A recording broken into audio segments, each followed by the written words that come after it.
Hello students, welcome to this video. आज का हमारा वीडियो चैप्टर नंबर 6 का पार्ट नंबर 5 है और हमारा टॉपिक है छठा टॉपिक यानी कि उत्प्रेरक। इसे हम इंग्लिश में कहते हैं कैटलिस्ट। तो इसके बारे में हम आज के इस वीडियो में डिटेल में डिस्कस करेंगे। सबसे पहले उत्प्रेरक क्या होता है, इसकी डेफिनेशन और एग्जाम्पल देखेंगे।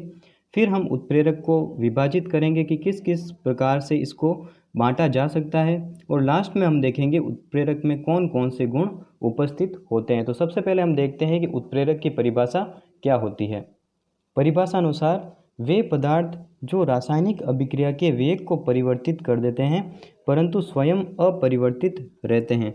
यहाँ ध्यान देने वाली बात है कि उत्प्रेरक जो है अभिक्रिया के वेग को परिवर्तित कर देते हैं, यानी कि वेग को बढ़ा भी सकते हैं और घटा भी सकते हैं, परंतु स्वयं अपरिवर्तित रहते हैं। जैसे कि हमने एक पात्र में अभिकारकों को आपस में मिला दिया और साथ में हमने उसके डाल दिया उत्प्रेरक, तो जो अभिक्रिया कंप्लीट होकर उत्पाद बनेंगे उसमें से हम उत्प्रेरक को वैसा का वैसा बाहर निकाल सकते हैं, यानी कि उत्प्रेरक में कोई भी परिवर्तन नहीं आता, वह केवल और केवल अभिक्रिया के वेग को परिवर्तित करता है। अब इसके नॉर्मल एग्जाम्पल देखते हैं। जैसा कि पहला एग्जाम्पल है हमारे पास KClO3 का तापीय अपघटन। ये एग्जाम्पल हमने मंद अभिक्रियाओं के एग्जाम्पल में पढ़ा था। तो अपघटित होकर ये KCl बनाता है और ऑक्सीजन को रिमूव करता है। ये अभिक्रिया मंद अभिक्रिया है, ठीक है। तो इसके लिए हम यहाँ पर मैंगनीज ऑक्साइड यानी कि MnO2 नामक उत्प्रेरक का यूज़ करते हैं। तो इसके यूज़ के क्या क्या फ़ायदे हैं। एक तो ये अभिक्रिया के वेग को बढ़ा देता है, जिससे ये नॉर्मल अभिक्रिया की तरह कंप्लीट होती है कम समय में, ठीक है। और साथ ही जो ताप की आवश्यकता होती है KClO3 के विघटन के लिए, वो इस मैंगनीज ऑक्साइड के प्रयोग करने पर कम ताप की आवश्यकता में तब्दील हो जाती है, यानी कि हम कम ताप पर इस रिएक्शन को कंप्लीट करा सकते हैं, साथ ही तेज़ी के साथ रिएक्शन को कंप्लीट करा सकते हैं। तो इस तरह से MnO2 यहाँ पर वर्क करता है। अब सेकेंड एग्जाम्पल है हमारे पास वनस्पति तेल को वनस्पति घी में बदलना या फिर वनस्पति तेलों का हाइड्रोजनीकरण। इसके लिए हम निकल उत्प्रेरक का यूज़ करते हैं। तो ये भी क्या करता है, रिएक्शन की रेट यानी कि वेग को बढ़ा देता है। तो इस तरह से हमने यहाँ पे दो एग्जाम्पल डिस्कस किए हैं। अब हम क्या करेंगे कि जो उत्प्रेरक होंगे उनको विभाजित या फिर उसके प्रकार पढ़ेंगे। तो प्रकार पढ़ने से पहले हम देखेंगे कि किस किस आधार पर उत्प्रेरकों का विभाजन किया जाता है। तो सबसे पहला आधार होता है भौतिक अवस्था के आधार पर। भौतिक अवस्था के आधार पर दो प्रकार के उत्प्रेरक होते हैं। एक होता है समांगी उत्प्रेरक और एक होता है विषमांगी उत्प्रेरक, ठीक है। और दूसरा विभाजन का आधार होता है क्रिया के आधार पर। क्रिया के आधार पर चार प्रकार के उत्प्रेरक होते हैं। सबसे पहला होता है हमारे पास धनात्मक उत्प्रेरक, फिर होता है हमारे पास ऋणात्मक उत्प्रेरक, उसके बाद में आता है स्वतः उत्प्रेरक और सबसे लास्ट में आता है जैव रासायनिक उत्प्रेरक। तो अब हम इन सभी प्रकारों के बारे में एग्जाम्पल के माध्यम से डिटेल में समझेंगे। तो स्टार्ट करते हैं भौतिक अवस्था के आधार पर उत्प्रेरकों का विभाजन। तो इसमें सबसे पहला पॉइंट आता है हमारे पास समांगी उत्प्रेरक। तो इसकी डेफिनेशन होती है कि जब उत्प्रेरक, अभिकारक व उत्पाद तीनों समान भौतिक अवस्था में हो तो उत्प्रेरक समांगी उत्प्रेरक कहलाता है। तो भौतिक अवस्था कैसे पता चलती है वो हमने चैप्टर नंबर 5 में सीखा था कि तत्व या फिर यौगिक के नीचे की ओर छोटे कोष्ठक में उसकी अवस्था लिखी होती है। जैसा कि हम नेक्स्ट इसी के एग्जाम्पल में देखते हैं कि उसमें भौतिक अवस्था किस तरह से है। इस एग्जाम्पल में आप देख सकते हैं कि यहाँ पे जो हमने SO2 ली है वो गैसियस स्टेट में है, ऑक्सीजन ली है वो भी गैसियस स्टेट में है, और जो प्रोडक्ट हमारे पास SO3 यानी कि सल्फर ट्राईऑक्साइड बन रहा है वो भी गैसियस स्टेट में है, ठीक है। और यहाँ पर हम जो उत्प्रेरक यूज़ कर रहे हैं यानी कि नाइट्रस ऑक्साइड वो भी गैसियस स्टेट में है, यानी कि अभिकारक, उत्प्रेरक और प्रोडक्ट तीनों की स्टेट सेम है, अवस्था समान है। तो इसका मतलब ये एक प्रकार की समांगी अभिक्रिया है, और समांगी अभिक्रिया में जो उत्प्रेरक यूज़ हो रहा है उसे हम कहते हैं समांगी उत्प्रेरक, ठीक है। इसका एक और एग्जाम्पल लेते हैं। तो इस एग्जाम्पल को समझने के लिए मैं आपको पहले एक पॉइंट क्लियर कर देना चाहता हूँ कि जो ये लिक्विड स्टेट वाला आप साइन देख रहे हैं और जो एक्वस स्टेट वाला साइन देख रहे हैं, इसको एक ही अवस्था माना जाता है। सामान्यतया इसको एक ही अवस्था, द्रव अवस्था माना जाता है। तो आप इन दोनों को अलग मत समझिएगा, ठीक है। तो हम यहाँ पे क्या करा रहे हैं कि CH3COO CH3 जो कि लिक्विड स्टेट में है उसकी अभिक्रिया जल के साथ करवा रहे हैं जो कि लिक्विड स्टेट में है, और प्रोडक्ट हमारे पास बन रहा है एसिटिक एसिड वो भी लिक्विड स्टेट में है, और मेथेनॉल वो भी एक्वस स्टेट में है, ठीक है। मैंने आपको कहा है कि लिक्विड और एक्वस को यहाँ पर हम समान कंसिडर करेंगे। और जो उत्प्रेरक हम यहाँ पे यूज़ कर रहे हैं वो भी एक्वस स्टेट में है HCl। तो यहाँ पर अभिकारक, उत्प्रेरक और प्रोडक्ट तीनों जो है वो समान अवस्था में है, तो इसका मतलब ये भी एक प्रकार की समांगी अभिक्रिया है। और जो उत्प्रेरक इसमें यूज़ हो रहा है HCl वो एक प्रकार का समांगी उत्प्रेरक है। अब हम देखते हैं विषमांगी उत्प्रेरक। जैसा कि नाम से स्पष्ट है विषमांगी, यानी कि ये अभिक्रिया समांगी का उल्टा होगी। वहाँ पर क्या हो रहा था कि अभिकारक, उत्प्रेरक और प्रोडक्ट तीनों एक ही अवस्था या समान अवस्था में थे। यहाँ पर अभिकारक, उत्प्रेरक और उत्पाद की भौतिक अवस्था एक समान नहीं होती, ठीक है, इनमें डिफरेंस होता है। तो इसका एग्जाम्पल देखते हैं। तो जैसा कि यहाँ पे जो अमोनिया निर्माण की हेबर विधि होती है उसमें आयरन उत्प्रेरक का उपयोग किया जाता है जो कि सॉलिड स्टेट में होता है। तो N2 हम किस में लेते हैं, गैसियस स्टेट में। हाइड्रोजन भी हम गैसियस स्टेट में लेते हैं। प्रोडक्ट भी हमें अमोनिया गैसियस स्टेट में मिलता है, परंतु इसमें जो उत्प्रेरक यूज़ हो रहा है वो सॉलिड स्टेट में है, यानी कि अभिकारक और उत्पाद की तो अवस्था समान है परंतु उत्प्रेरक की यहाँ पे अवस्था अलग हो गई। तो इसका मतलब ये एक प्रकार की विषमांगी अभिक्रिया हो गई। अब हम देखते हैं इसका नेक्स्ट एग्जाम्पल है जब वनस्पति तेल को वनस्पति घी में कन्वर्ट किया जाता है। तो यहाँ पर जो वनस्पति तेल लेते हैं वो लिक्विड स्टेट में यानी कि द्रव अवस्था में होता है, जबकि जो हाइड्रोजन है वो गैसियस स्टेट में होती है। और उत्पाद वनस्पति घी जो है वो सॉलिड स्टेट में हमें यहाँ पर मिलता है। तो अभिकारक और उत्पाद की अवस्था भी अलग है, साथ ही जो हम उत्प्रेरक यूज़ करते हैं वो भी यहाँ पर सॉलिड स्टेट में है। तो इसका मतलब यहाँ पे निकल क्या हो जाएगा, विषमांगी उत्प्रेरक, और ये अभिक्रियाएं क्या कहलाएगी, विषमांगी अभिक्रिया, ठीक है। तो यहाँ पर कहाँ पर चेंज आ रहा है, समांगी में यहाँ पर तीनों की जो है वो अवस्था समान है, जबकि विषमांगी में यहाँ पर अलग अलग है। अब हम देखते हैं विभाजन का दूसरा आधार जो कि है क्रिया के आधार पर उत्प्रेरकों का विभाजन। क्रिया के आधार पर विभाजन में सबसे पहला पॉइंट है हमारे पास धनात्मक उत्प्रेरक। धनात्मक उत्प्रेरक क्या होते हैं, वे उत्प्रेरक जो अभिक्रिया के वेग को बढ़ाते हैं, ओनली फॉर अभिक्रिया के वेग को ये बढ़ाते हैं। तो इसके एग्जाम्पल देखते हैं हम। जैसा कि मैंने जब आपको उत्प्रेरक की परिभाषा समझाई थी तो मैंने एग्जाम्पल लिया था KClO3 का तापीय अपघटन। यहाँ पर MnO2 क्या करता है, अभिक्रिया के वेग को बढ़ा देता है और KCl और O2 की प्राप्ति हमें जल्दी हो जाती है। तो इस प्रकार से ये अभिक्रिया में जो उत्प्रेरक यूज़ हो रहा है MnO2 वो एक प्रकार का धनात्मक उत्प्रेरक है। इसका नेक्स्ट एग्जाम्पल है हमारे पास SO2 यानी कि सल्फर डाइऑक्साइड की अभिक्रिया जब ऑक्सीजन के साथ करवाते हैं तो सल्फर ट्राइऑक्साइड बनता है। ये मैंने समांगी अभिक्रिया के एग्जाम्पल में आपको बताया था कि तीनों की अवस्था यहाँ पर गैसियस होती है। तो यहाँ पर जो NO यानी कि नाइट्रस ऑक्साइड उत्प्रेरक यूज़ हो रहा है वो क्या करता है कि इस अभिक्रिया के वेग को बढ़ाता है, जिसके कारण ये एक प्रकार का क्या हो गया, धनात्मक उत्प्रेरक। अब हम देखते हैं ऋणात्मक उत्प्रेरक के एग्जाम्पल। उससे पहले परिभाषा देखते हैं। परिभाषा जस्ट जो धनात्मक उत्प्रेरक है उससे उल्टी परिभाषा इसकी होती है, जो अभिक्रिया के वेग को कम कर दे। तो हमें याद कैसे रखना है, धनात्मक का मतलब प्लस, प्लस का मतलब बढ़ना, ठीक है। ऋणात्मक का मतलब माइनस, माइनस का मतलब घटना, जो अभिक्रिया के वेग को घटा दे, ठीक है। इसका फर्स्ट एग्जाम्पल है हमारे पास हाइड्रोजन पेरोक्साइड का अपघटन, ठीक है। इसमें उत्प्रेरक यूज होता है ग्लिसरॉल। ये क्या करता है कि इस अभिक्रिया के वेग को कम कर देता है। अब आप सोच रहे होंगे कि अभिक्रिया के वेग को कम क्यों करना चाहिए हमें। कुछ अभिक्रियाएं ऐसी होती है कि वो बहुत ही अधिक तीव्र गति से संपन्न हो जाती है, तो उसका अगर हमें विश्लेषण करना हो तो उसके लिए हमें उस अभिक्रिया को मंद गति से कराना पड़ता है ताकि आसानी से उसको विश्लेषित किया जा सके। इसलिए इस अभिक्रिया में ग्लिसरॉल नामक ऋणात्मक उत्प्रेरक का उपयोग यहाँ पर किया जाता है। सेकेंड एग्जाम्पल है हमारे पास, जब क्लोरोफॉर्म की अभिक्रिया ऑक्सीजन के साथ करवाते हैं तो फॉस्जीन प्लस HCl का फॉर्मेशन होता है। यहाँ पर जो एथेनॉल नामक उत्प्रेरक यूज किया जाता है C2H5OH, वो भी ऋणात्मक उत्प्रेरक है, अभिक्रिया के वेग को कम कर देता है, ठीक है। तो ये जो एग्जाम्पल्स आप देख रहे हैं इनको आपको याद करना है। आप चाहे एक एक एग्जाम्पल भी याद कर सकते हैं बोर्ड परीक्षाओं के हिसाब से, पर दो दो करेंगे तो और भी अच्छा रहेगा, ठीक है। अब हम देखते हैं क्रिया के आधार पर उत्प्रेरक विभाजन का third number point. Third number point है हमारा स्वतः उत्प्रेरक। जैसा कि नाम से ही स्पष्ट है कि इसमें हम कोई भी बाहर से उत्प्रेरक नहीं डालेंगे। तो जब उत्पाद स्वयं उत्प्रेरक का कार्य करे तो उसे हम कहते हैं स्वतः उत्प्रेरक। जैसा कि आप इस रिएक्शन में देख सकते हैं कि जब एथिल एसीटेट का जल अपघटन किया जाता है तो एसिटिक एसिड और एथेनॉल का फॉर्मेशन होता है।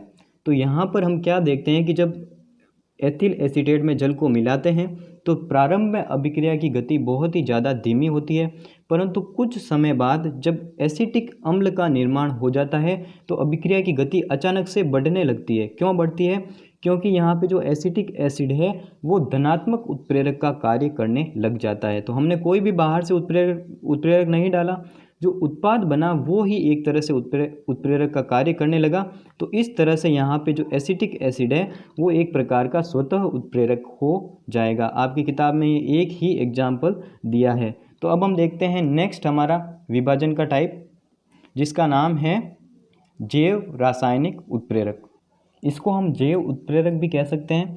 इसकी परिभाषा है कि वे उत्प्रेरक जो जैव रासायनिक अभिक्रिया की गति को बढ़ा देते हैं। अब यहाँ पर एक टर्म आ रही है जैव रासायनिक अभिक्रिया। तो जैव रासायनिक अभिक्रिया क्या होती है? जो जीवों में होती है।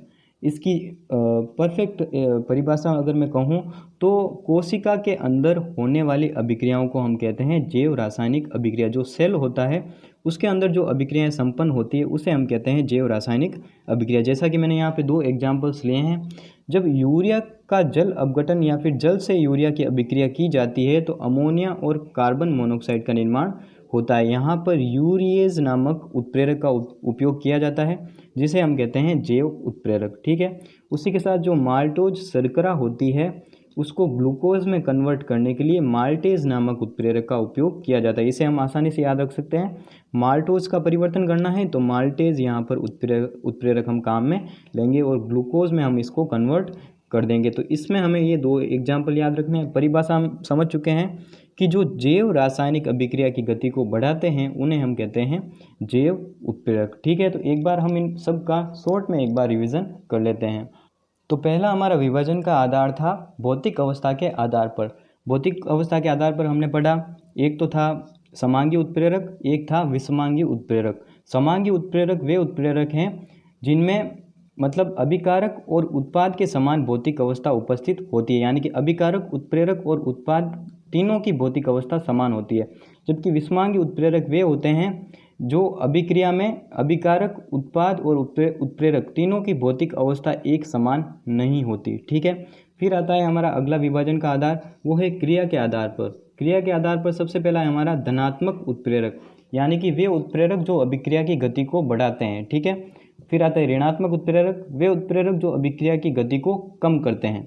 उसके बाद आता है हमारा स्वतः उत्प्रेरक, यानी कि वे अभिक्रियाएं जिनमें उत्पाद जो है वो स्वयं उत्प्रेरक का कार्य करने लगे, तो उस उत्प्रेरक को हम स्वतः उत्प्रेरक कहते हैं। बाहर से कोई भी उत्प्रेरक हमें डालने की ज़रूरत नहीं होती। फिर आता है हमारा जैव उत्प्रेरक, यानी कि जैव रासायनिक अभिक्रियाओं की गति को बढ़ाने के लिए जिन उत्प्रेरकों का हम उपयोग करते हैं तो उसे हम कहते हैं जैव उत्प्रेरक। ठीक है। तो मैंने आपको वापस से एक बार रिवाइज करा लिया है। अब हम देखते हैं उत्प्रेरक की क्रियाशीलता को प्रभावित करने वाले कारक। सबसे पहले समझते हैं कि उत्प्रेरक की क्रियाशीलता का मतलब क्या होता है। तो उत्प्रेरक का काम क्या होता है? या तो ये अभिक्रिया के वेग को बढ़ाता है या फिर घटाता है। अब हमें क्या करना है कि उसकी क्रियाशीलता को और अधिक बढ़ाना है, यानी कि अगर वो अभिक्रिया के वेग को बढ़ा रहा है तो हमें एक ऐसा ऑप्शन चाहिए जिससे कि हम उसे और भी अधिक बढ़ा सकें। तो उसके लिए हम क्या करेंगे, उस उत्प्रेरक के साथ ऐसे पदार्थ मिलाएंगे जो उस उत्प्रेरक की क्रियाशीलता को बढ़ाता है, जिसके कारण अभिक्रिया का वेग ऑटोमेटिक रूप से बढ़ जाएगा। यानी कि मैं कहना चाहता हूँ कि जैसे हम नॉर्मल उत्प्रेरक का यूज़ करते हैं उसी के साथ हम क्या करेंगे कि एक अन्य पदार्थ को मिला देंगे। ठीक है। तो ये पदार्थ क्या क्या काम कर सकता है? या तो इस उत्प्रेरक की क्रियाशीलता को बढ़ा सकता है या फिर इस पदार्थ की क्रियाशीलता को घटा सकता है। तो इस आधार पर इस पदार्थ के जो है वो 2 टाइप होते हैं। एक होता है उत्प्रेरक विष और एक होता है उत्प्रेरक वर्धक। तो सबसे पहले देखते हैं कि उत्प्रेरक वर्धक क्या होता है। तो जैसा कि नाम से स्पष्ट है, वे पदार्थ जिनको उत्प्रेरक के साथ मिलाने पर उत्प्रेरक की क्रियाशीलता बढ़ जाती है। जैसा कि अमोनिया निर्माण की जो हेबर विधि होती है उसमें हम आयरन उत्प्रेरक का यूज़ करते हैं, परंतु इसके साथ अगर मैं मोलिब्डेनम धातु को मिला दूं तो ये क्या करेगा, इस उत्प्रेरक की क्रियाशीलता को बढ़ा देगा और अभिक्रिया और भी अधिक तीव्र गति से होने लगेगी। तो यहाँ पर जो हमने उत्प्रेरक के साथ पदार्थ का यूज़ किया है, इस पदार्थ को हम क्या कहेंगे, उत्प्रेरक वर्धक, क्योंकि इसने इस उत्प्रेरक की क्रियाशीलता को और अधिक बढ़ा दिया है। ठीक है। इसी के साथ नेक्स्ट एग्जाम्पल लेते हैं हम। नेक्स्ट है हमारा वनस्पति तेल का हाइड्रोजनीकरण करवा के हमें वनस्पति घी में कन्वर्ट करना है। तो मैंने आपको बताया था निकल उत्प्रेरक का हम यूज़ करते हैं। अब हमें क्या करना है, हमें और भी अधिक तीव्र गति से इस अभिक्रिया को करवाना है। तो हमें क्या करना पड़ेगा, निकल की जो क्रियाशीलता है उसको बढ़ानी पड़ेगी, यानी हमें उत्प्रेरक वर्धक का यूज़ करना पड़ेगा। तो इस अभिक्रिया में जो उत्प्रेरक वर्धक होता है वो होता है कॉपर धातु। ठीक है, जब कॉपर धातु को निकल के साथ उत्प्रेरक के रूप में यूज़ करते हैं तो ये अभिक्रिया की गति को और भी अधिक तीव्र कर देता है। अब हम देखते हैं नेक्स्ट पदार्थ का टाइप, जिसका नाम है उत्प्रेरक विष। जैसा कि नाम से स्पष्ट है, उत्प्रेरक विष, यानी उत्प्रेरक को ये क्या करेगा, विष देगा, यानी कि इसकी क्रियाशीलता को कम कर देगा। तो हेबर विधि के लिए मैंने आपको उत्प्रेरक वर्धक का नाम बताया था मोलिब्डेनम, और अगर हमें इस अभिक्रिया को धीमी गति से कराना है तो हमें इस उत्प्रेरक को विष देना पड़ेगा, यानी कि उत्प्रेरक विष का यूज़ करना पड़ेगा। और विष के रूप में हम यहाँ पर कार्बन मोनोऑक्साइड का यूज़ करते हैं। ठीक है, जब आयरन के साथ कार्बन मोनोऑक्साइड का हेबर विधि में उत्प्रेरक के रूप में यूज़ करते हैं तो ये अभिक्रिया की गति को कम कर देता है। ठीक है, तो आप समझ पाए होंगे उत्प्रेरक वर्धक यानी वे पदार्थ जो उत्प्रेरक की क्रियाशीलता को बढ़ा दे, और उत्प्रेरक विष यानी कि वे पदार्थ जो उत्प्रेरक की क्रियाशीलता को कम कर दे। अब हम देखेंगे कि उत्प्रेरक में कौन कौन से गुण उपस्थित होते हैं। तो पहला गुण, जैसा कि हमने उत्प्रेरक की परिभाषा देखी थी कि उत्प्रेरक केवल रासायनिक अभिक्रिया के वेग को परिवर्तित करते हैं, यानी कि या तो बढ़ाते हैं या फिर घटाते हैं, स्वयं अभिक्रिया में भाग नहीं लेते। ठीक है, यानी कि इनकी मात्रा और संगठन अभिक्रिया के बाद में मतलब परिवर्तित नहीं होते। ठीक है, यानी कि दो अभिकारकों को मैं अभिक्रिया के लिए एक पात्र में डालता हूँ, उसी के साथ मैं एक अन्य उत्प्रेरक डाल देता हूँ ताकि वो तेज़ी से रिएक्शन करे।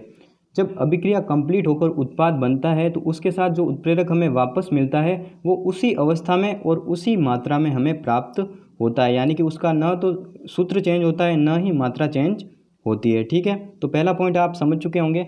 अब देखते हैं second number point. Second point है हमारा कि किसी रासायनिक अभिक्रिया में उत्प्रेरक की सूक्ष्म मात्रा ही पर्याप्त होती है। ऐसा नहीं है कि हम अधिक मात्रा में उत्प्रेरक का यूज़ करेंगे तो अभिक्रिया और भी अधिक तेज़ी से होगी। अगर हमें अभिक्रिया को और भी अधिक तेज़ी से करवाना है तो मैंने आपको ऊपर बताया था कि हमें उत्प्रेरक वर्धक का यूज़ करना पड़ेगा, न कि उसी उत्प्रेरक को हम और अधिक मात्रा में यूज़ करें। ठीक है, तो उत्प्रेरक की सूक्ष्म मात्रा ही किसी अभिक्रिया के लिए पर्याप्त होती है। नेक्स्ट पॉइंट हमारा, प्रत्येक अभिक्रिया का अपना एक विशिष्ट उत्प्रेरक होता है। जैसा कि हमने देखा था कि अमोनिया निर्माण की जो हेबर विधि होती है उसमें उत्प्रेरक के रूप में हम Fe यानी कि आयरन का यूज़ करते हैं और वर्धक के रूप में मोलिब्डेनम का यूज़ करते हैं, जबकि जो वनस्पति तेल का हाइड्रोजनीकरण होता है उसमें हम उत्प्रेरक के रूप में निकल का यूज़ करते हैं और वर्धक के रूप में कॉपर का यूज़ करते हैं। यानी कि प्रत्येक अभिक्रिया का अपना एक विशिष्ट उत्प्रेरक होता है। एक ही उत्प्रेरक को हम अलग अलग अभिक्रियाओं के लिए काम में नहीं ले सकते। तो तीसरा पॉइंट आप समझ पा रहे होंगे। अब हम देखते हैं चौथा पॉइंट। चौथा पॉइंट है हमारा, उत्प्रेरक कभी भी रिएक्शन को स्टार्ट नहीं करता।